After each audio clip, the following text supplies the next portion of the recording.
if you are a woman in real estate and would like to break into the male-dominated business of commercial real estate, you need to listen to Rayza Perez. Our guest today, she's going to be able to give you not only the obstacles and challenges that she was able to overcome, but the benefits and why she is so successful.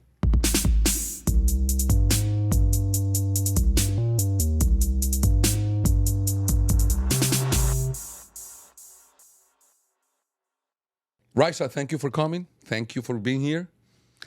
You are definitely an inspiration in this business for me because this is a male-dominated business, and yet you navigate through the business with no problem in every sector of this industry, which is difficult to learn. So I ask you to come here for the same reason that you know I do it, which is maybe help other people that are watching this podcast and would love to start the commercial real estate career or maybe switch from residential to commercial, and they just don't know how. And I would love to hear your side. How did you get started in commercial real estate? You know what? I just did my first deal, honestly. I referred it out. I kind of played a big role in it. And little by little, at that time, I worked in a residential firm where there was a bunch of agents. There was 600 agents. And then I realized, wait a minute, I know how to do one deal. And I saw a little bit of a need. There's 600 agents who don't know what to do with commercial leads. And little by little, I just started learning, and I threw myself into my first deal. I started reading books, and before you know it, I had I had learned how to do commercial real estate by taking courses, by taking every single YouTube university, watching YouTube University as much as I want, and I taught myself the business, basically. Interesting. So you taught yourself the business. I did. Not through practice. You actually learned a little bit before and got acquainted with it. Listen, every deal taught you. That's the truth.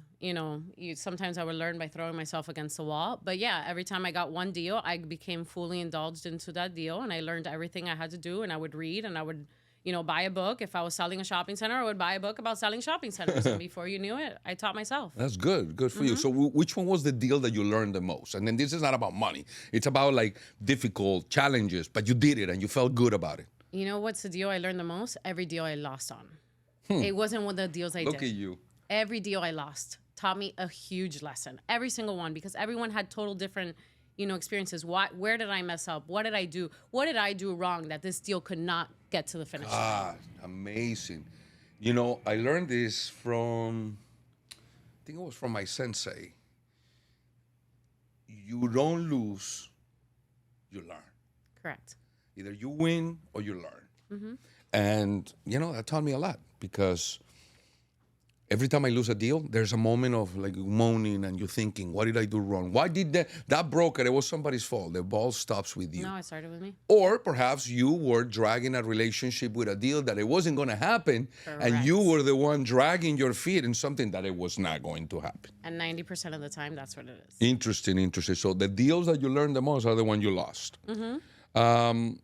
Let me ask you, what was your bigger barriers on this, like I said in the beginning, a more male-dominated business? When you decided to go from residential to commercial, you learned, but there are obstacles, barriers.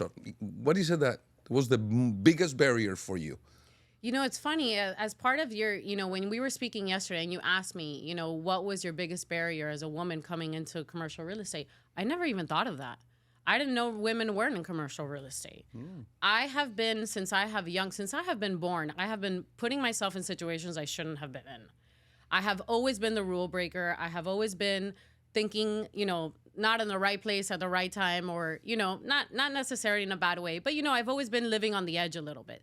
So the fact that I came into a male-dominant business, I had no idea. Honestly, I just came into it. I didn't see that there was a bunch of males in it and there was not enough women. I didn't see that. Do you see that now? I see it now, but it doesn't bother me. I sit in a room full of men and I realize we're all the same. We all put our pants on the same way every single morning. For and sure. There's really no difference. Well, so you were able to overcome that obstacle that you guys are less. Look, I'm lefty. We're 17% of the population. Mm-hmm. Some people argue that it's only 11.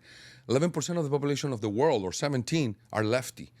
When I was going to school, we were the one that didn't have the right desk, and we didn't have this and we didn't have that. In fact, when I went to snowboarding, you right goofy side. I was, what do you mean? Why do they use that term? And now I look at it more like we're unique, we're special. Agreed. So I guess the way you look at it is it's not an obstacle that they are more. You do what you do. Correct. I never noticed a difference, to be honest with you. I thought it was totally normal. But I also have always worked in every single field I've worked in has been a male-dominant field. So I never felt... So you glide through... I started in the car business. There are obstacles, by the way. There are, absolutely. There is. There's a lot of obstacles, and we'll talk about them a little more in detail, but there are a lot of obstacles. Give me one. All right. So a woman probably going to meet a guy, for a meeting, having a meeting. The guy, instead of, maybe with you, he'll sit down and have coffee. With me, he wants to go have dinner, or he wants to go have, a glass of wine. And, and they start with their stuff, I always have to, the biggest hurdle I have is having him respect me as a sales associate and not as a woman. I don't want you to look at me as a woman. I'm not on the market. I'm not looking for a sugar daddy. That's not, I'm happily married. That's not what I'm here for. I'm here to do a deal with you. Great. And that's the biggest obstacle. And at the beginning, sometimes it's the male nature. A male and a woman, there's a little bit, of a moment. They really do think, So the biggest thing for me is kind of just overcoming that. And there's many different ways I overcome it. One, in my character, in the way I dress. I typically am always trying to wear a suit, dress very conservative. Professional. Yes, that's another word. And just the way I carry myself. I don't really carry myself, I think I demand respect when I speak. Yeah. You definitely open doors if a male has the opportunity to. But that's a huge advantage for me. Yeah, you open doors, but then you have to learn. But then I have to stay in the room, and that's the hard part because opening the door is the easy part. Yeah. That's easy. No, congratulations, because it's not easy. I always say attractive women always have to deal with that. We don't. We, as a man, we're going to talk about the deal. And coffee, maybe in your office, because we don't even have the cup of coffee. And you can go golf, and you can go hang out and have a drink, and it's super cool. I can't do those things. Understood. I can't. I never can. Now that we know some of the difficult factors to being a woman in this business, what is the thing that you love the most about this business? Because obviously, hold on, you go and you sell a house, you make the money, you talk to the wife, it's sold, love the pool, love the house, love the kitchen, put it on the contract, you make the money. Let's call it easy money, even though that you still have to continue to sell. Easy money. What is it that you love about commercial real estate? I love the obstacles. Every deal is completely different. It is very simple. Like they say, I saw something yesterday that strip mall guy had posted. Commercial real estate is numbers and residential real estate is emotions. If it pencils, it pencils. And that's the great thing about commercial real estate. If it makes sense, the deal makes sense. But also, you have to get really creative on these deals. And every single deal is a different opportunity. And there's so many different ways to invest. So one of the coolest things one of the biggest things that I do is I kind of want to learn, how do you buy? How do you buy? How does this guy buy? And everyone has total different strategies, and they all work. And they all work super, super well. And none of them are wrong. And some work really well in some seasons, and some don't work in other seasons. So in my opinion, I think this business is just so creative. There's something new every single day. Every single deal in front of you every day is completely different. There's nothing boring about it. Now you say that in CCIM, Certified Commercial Investment Member, yes. that I didn't pass the final exam, by the way, but I did the whole course, and I feel like I am, but I don't have to put the name at the end of my name. So I remember one time they separated the groups, the classroom into groups, right? So this group was going to do a build to suit in that piece of dirt. The other, it was going to retrofit that building. The other one was going to build a brand new, completely different product. The other one was going to lease the land. So we were all supposed to defend our point of view, why our deal was the best deal. Of course. But we will only be focused in our deal. And we will all get up. Of us five, which one is going to get up and defend? I remember defending mine with such an authority. And then I heard the other guy, and then I heard the other guy, and I heard the other guy. He says, I wonder who's right. And then the teacher at the time was somebody helping, obviously, somebody knowledgeable. Says, okay, congratulations. All of you are right. I was like, wait a second.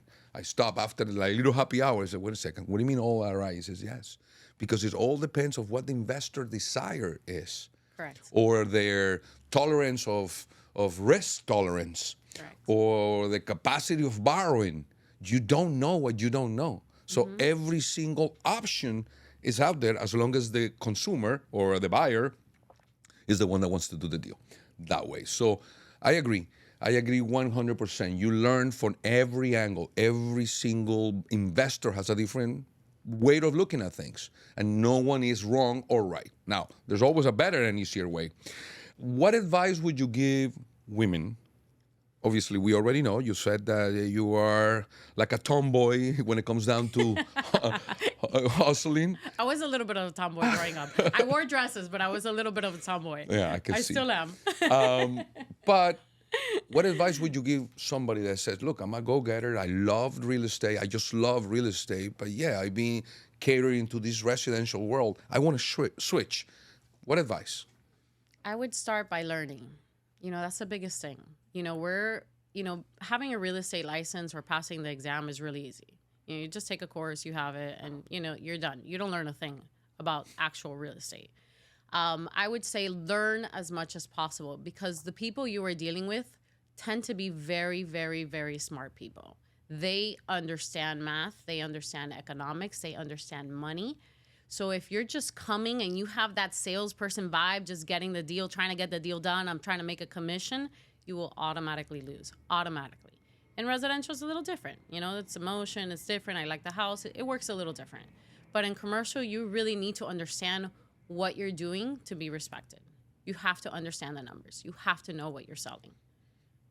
How many times have you encountered a moment where someone presents you a deal and it's like, I'm giving you this 8% cap rate. And then you look at the financials and you're like, oh, here we go. It's actually a 4. Yeah. You didn't include the expenses. You didn't adjust the taxes. You didn't include the new insurance rate, which is much higher than it was before. Oh, how about when they tell you potential cap rate? You got to pay a bunch of real estate fees. You got to give free rent. You got to give TI. And it's going to take you, take you a year to fill up the place. Correct. It's an A cap maybe in 3 years. Correct. But time value money. Absolutely. You have to know. Look, I always say a mentor. Like if somebody wants to learn from you what you do, reach out to Rayza and say, Rayza, help me. I want to be your do-boy. I want to learn from you. What can I do for you? Do I make the call for you? Do I knock on doors for you? Teach me. Don't try to do this alone unless you are pretty badass or have a lot of time in your hands. I didn't learn anything online. Actually, I'm pretty self-driven individual and learn most of the things I know online, but through mistakes, through losing deals, and a mentor. As somebody that I was always behind him, teach me more. And you learn actually is with deals. Deals dying and deals being closed. Every time you close a deal, you feel better about yourself. You're more encouraged about yourself. You actually feel your self-esteem builds up. Now you look at somebody, I don't care how wealthy it is, you look in his eyes and say, or her eyes, and say, I know what I'm doing. So I see you very active lately on your nonprofit that you're working on. What is that? Tell us a little bit about it. So I volunteer with an organization called Blue Missions. Blue Mission is, they have a mission to bring water for all forever. So basically right now they are doing trips. Right now there's about 700 million people without water in this world. Can you believe that? I know. Almost 1 billion people. Yes. Wow. 700 million, So basically this organization is trying to meet that need. Obviously it's a very big need and, it's actually huge, but they're trying to meet this need. They do water projects. They build aqueducts and they do water sanitation projects and sanitation projects, which is basically like latrines, filtered water, and obviously the aqueducts. Bare necessities. Bare necessities. Incredible. And here we are completely blind to the fact that 700 million people do not have access to this. And I just have it in every single corner of my house. True. Every corner. So I'm a part of this organization. I'm a volunteer. I go on a volunteer basis. And basically what I do is I go on the water projects. I go on one trip every year. This year I actually went on my second one. Maybe we're in conversation of doing more than one. And I go to the water project one. Most of the trips right now are in Dominican Republic. Just because we're completely 100%, established, or they're completely 100% established there. with facilities, engineers, and everything, the entire team over there in DR. And there's enough towns in DR to be there for a while. Right. So basically, there's more than one ways that, they do these volunteer trips where people go and actually, do the water projects. But one of the coolest things that they do is actually they partner with schools. And they're taking your children, our children, on these trips to Right. complete these water projects. Obviously, kids, It's an awakening. it's an awakening. It's good. And it's also wonderful because these kids need community service hours. Of course. And how hard is it to get your kid to go do something with you and feed? It's really hard, and they go kind of motivated with all their friends from school. They're going with all their buddies or, all their girlfriends, from Lourdes, Columbus, and all these schools. And they're going on these water projects. And they're just like seeing a different side of this world. And I have seen the most beautiful transformations happen kind of on these trips. I have seen a kid volunteer in medical day with a medical, with the dental team, and later on decided that he wants to pursue dental. That's so nice. It's such a beautiful experience. Besides the fact that you're doing something beautiful, for the town, For sure. bringing water to the town, it's actually doing something beautiful within every single person that goes inside. No, it humanizes these kids now with the social media and digital world. They're completely detached from reality. My children's school, I got involved with this, building a building for special needs. Mm-hmm. It's so powerful when you go see how these special needs kids, Of course. they have issues, and then they come and they see them. Mm-hmm. And they learn, they see how lucky they are. I used to go to missionary work, I guess, call it like that, once a year. My last one was horrendous. I remember taking a bath on dirt, and the water, in order to be hot, you have to put the electrical cables to touch. And then there was a snake, and I was like, you know what? I think I'm going to write checks. I think I can get farther this way than actually me being there. I do both. So I'd rather write checks than take that experience, but it's definitely a beautiful thing. Blue Missions. missions. Yes. Count with my support, and I hope anyone listening to also sees what the value of this and wants to help you. Thank you. Going back to real estate, we saw 2008 crash. It took them to all the way to 2010 to you see all those investors coming out and says, okay, I want to buy a property really cheap. About from 2008 to 10, nothing happened. And then from 10 to 19, I guess we saw the economy, people buying real estate. And we've been having an amazing ride when you look at it like that. COVID comes in, everything gets stuck, then it goes back 2020 all the way down to, I would say 22. 23 wasn't a really good year. No. I looked at all the sales of industrial real estate on my Airport West market, right? My market. We saw less industrial transactions took place in 2023 that before 2019. I have my feelings about what's happening in this market election year. I'd love to hear. What do you think? What do you think? I think, listen, there hasn't been a lot of sales. One, because Miami became one of the biggest cities in the last couple of years. So we just haven't had inventory. Businesses are thriving. Things are going really well in this particular market. I can't speak on behalf of other markets, but we've been doing really well. So yes, when you look at every single transaction, even every single product type, there are a lot less sales. Everything from residential all the way down to industrial, everything. There's a lot less sales. Why? The market did change. The demand is there, but less sales. The demand is there. Absolutely. The demand is there. When you speak to people, the demand is there. Our mindsets has also changed. We're in a different season right now. We have higher interest rates. Things have to pencil out. And there's a lot of deals that aren't really penciling out right now. So things have to be, we're in a different market. We're at a 6% market. I think, as long as we're never going to see that 3%, 4% cap rate market ever again. I don't think so. I hope not. Yeah, I don't think so. We're never going to see those interest rates again. That was a gift. You had to take advantage of that in that season, and it's gone. We're never going to see. It's going to take another world pandemic again, and we're hoping another one doesn't come around for at least another 100 years like they average. So basically, I feel like the market's going to keep going. It's going to keep thriving. Will it go at a more stable place? Yeah, but we need that. If we kept growing, it was just going to explode.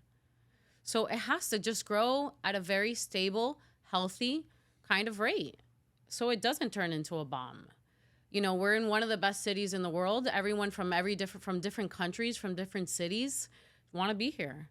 Jeff And they Bezos moved here just to save $600 million in Yes. taxes. Of course. Yeah. No, the So- way I look at it right there is to add to your a decent, normal, natural growth. I think we need a little bit of pain. We need a little bit of course. people to start realizing, that we're holding on too much. They got to cash out. If you don't need the building, sell.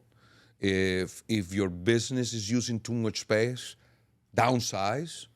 And hopefully we see more supply to satisfy the demand. The demand is huge, and I don't think it's going to stop. You're right. What do you think about collaboration? In the real estate world, collaboration is a little bit difficult.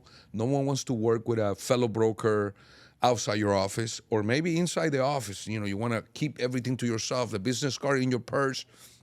What do you think about that? I'm here, aren't I? You're a competing broker. True. And I'm here happily. I have no problem with that. I think if you grow, I grow. You represent a good seller, I represent a good buyer, we do a deal together. No, but in my collaboration, I mean, sometimes, for example, let's say you're in your market, and it's just whatever that market is. And, I just think you might know in that market the buyer for that property of that guy that doesn't want to give me the listing. Correct. He just doesn't want to give the listing to anyone. In my world, I will reach out to you and says, look, this guy doesn't want to give me the listing, but is willing to pay us the fee, is willing to sell it at this price. Why don't we find a buyer together? And, no one has control. It's just that handshake, respect for what you do in your market, and you respect that what I did. So in that collaboration, I think I tell my guys, you got at least $100,000 a year you can make just collaborating with someone else that you can handshake, right? Of course. And obviously, you have a buyer and I have a seller. It's logical. I will do that with anyone. I was just collaborating. I don't You'd see be much. surprised, though. You'd be surprised how many people are not willing to collaborate. No. They only have the seller. No, for sure. People are not willing to collaborate. Yes. There's a broker right now that I'm going after his market. I'm going after your market.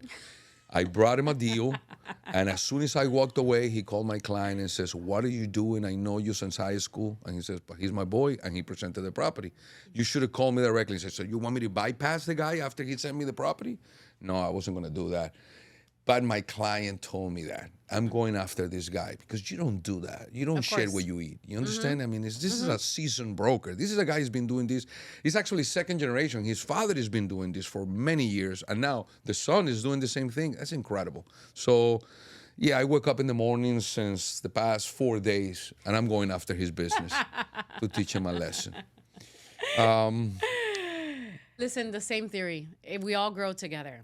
You got someone that maybe I can have the right buyer for, whether there's a listing agreement or not, a commission agreement, whatever it is. I'm a loyal person. I always respect that. And again, that's great. You grow, I grow, and we all grow as a community. And that's what it is. It's not about, I'm not trying to overpower you. You're not trying to overpower me. We're all just trying to make a lot of good money.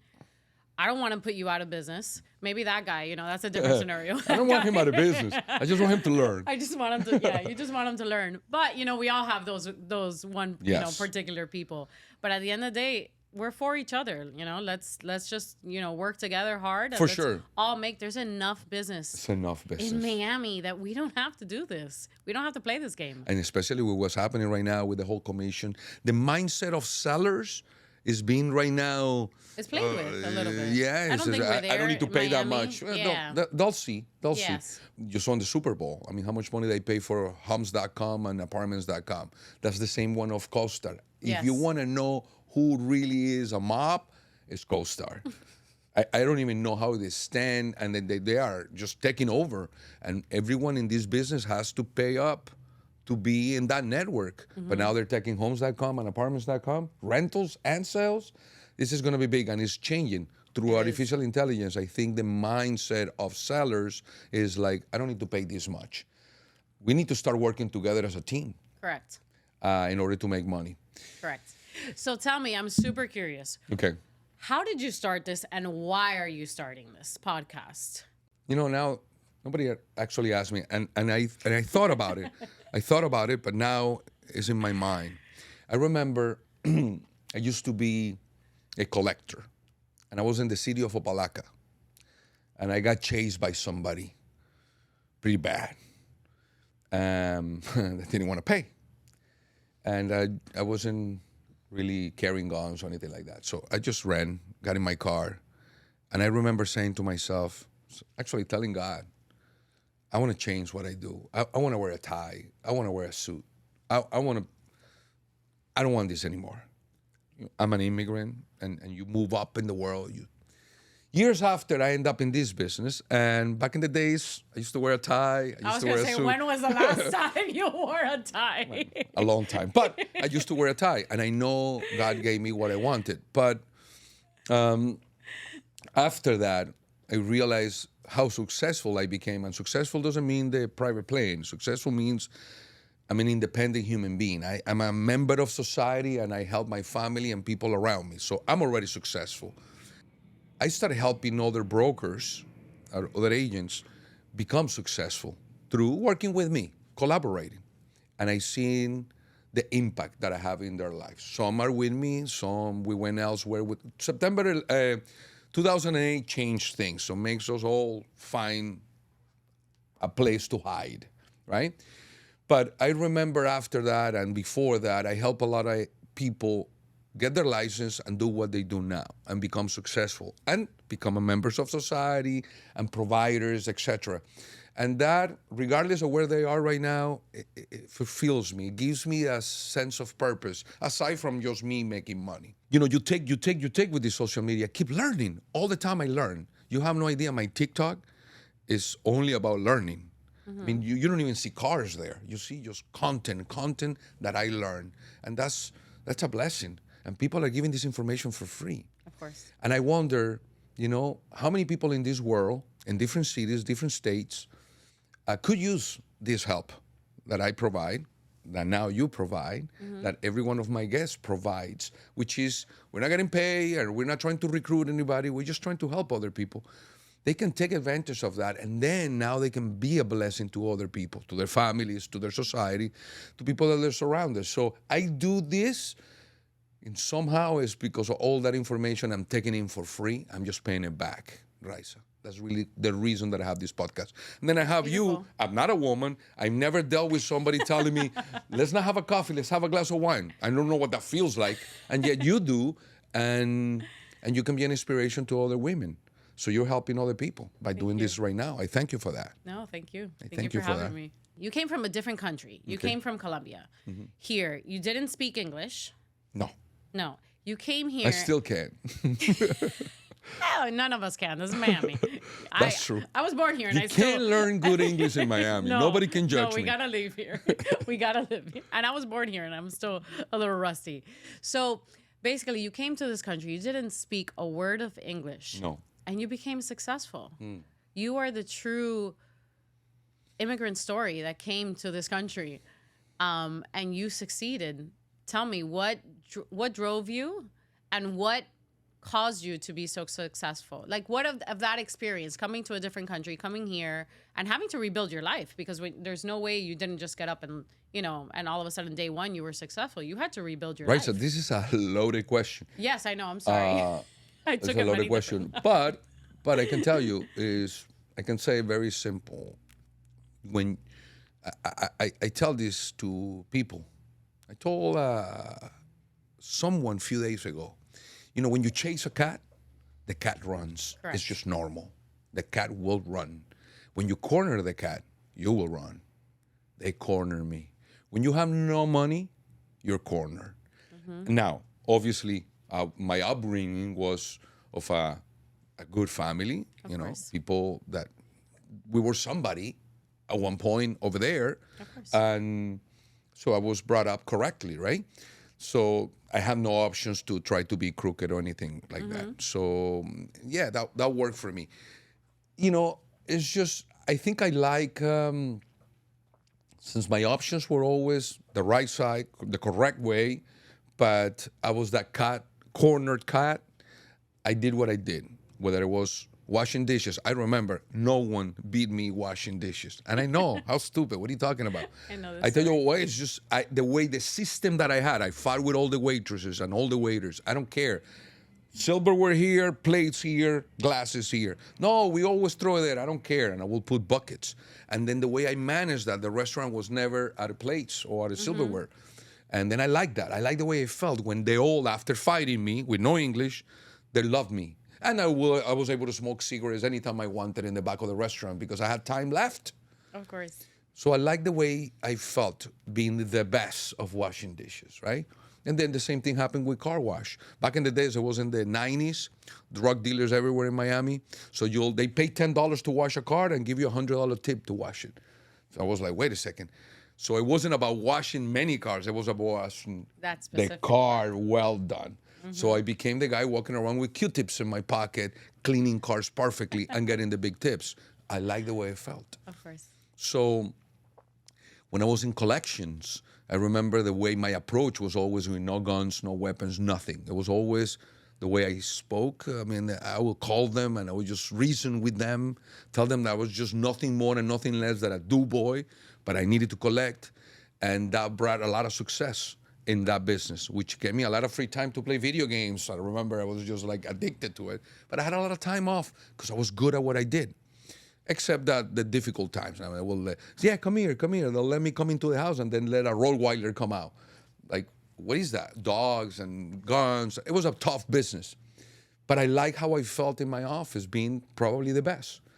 So what was that going to be any different in real estate? I said, I want to be really good at what I do. And I'm pretty strong on my market, ups and downs. Now I'm getting back into like the brokerage a lot because, I just love to also be an owner, buy and flip and do things like that on my own. And I've been very successful at that.